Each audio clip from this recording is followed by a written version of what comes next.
నమస్తే, నేను doctor Padmaja Lella, consultant gynaecologist, విధాత hospital, Vijayawada. ఈరోజు మనం హెచ్పివి వ్యాక్సిన్ గురించి తెలుసుకుందాం.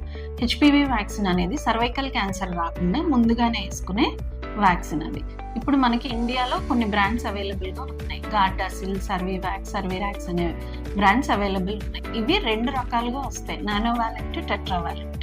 టెట్రావాలెంట్ అనేది హెచ్పివి వేరియంట్స్ 6, 11, 16, 18 అనే వేరియంట్స్ నుంచి మనకి ప్రొటెక్షన్ ఇస్తుంది.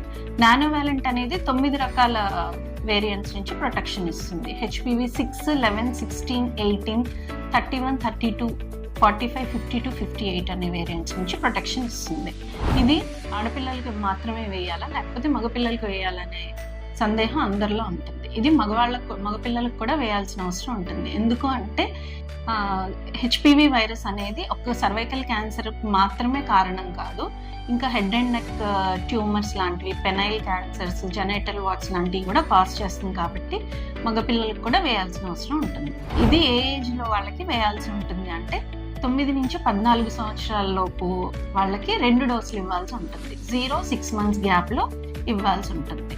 అదే 15 నుంచి 26 సంవత్సరాల లోపు వాళ్ళకైతే 3 డోసులు ఇవ్వాల్సి ఉంటుంది. 0-2 మంత్స్, 6 మంత్స్ గ్యాప్లో ఇవ్వాల్సి ఉంటుంది. సో ఇది వేస్తే ఏమన్నా సైడ్ ఎఫెక్ట్స్ ఉన్నాయా అలాంటి భయాలు కూడా ఉంటాయి. ఇది మేజర్ సైడ్ ఎఫెక్ట్స్ ఏమీ ఉండవు. కాకపోతే ఇచ్చిన ప్లేస్లో మజిల్కి ఇస్తాము. సో అక్కడ ఏదన్నా కొంచెం పెయిన్ కానీ, ఇరిటేషన్, స్వెల్లింగ్ లాంటి, హెడ్ఏక్ అట్లాంటి మైనర్ ప్రాబ్లమ్సే కానీ మేజర్ సైడ్ ఎఫెక్ట్స్ లాంటివి ఏమీ ఉండవు.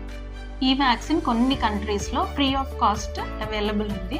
అండ్ మన ఇండియాలో కూడా ఇమ్యునైజేషన్ షెడ్యూల్లో ఈ వ్యాక్సిన్ని చేర్చే ఆలోచనలో అయితే ఉన్నారు. సో ఆ అవకాశం వస్తే మాత్రం అందరికీ వ్యాక్సిన్ వేయగలిగితే మనం ఫ్యూచర్ జనరేషన్స్లో సర్వైకల్ క్యాన్సర్ ఫ్రీ ఇండియాని మనం చూడగలుగుతాం. Hope so. Thank you.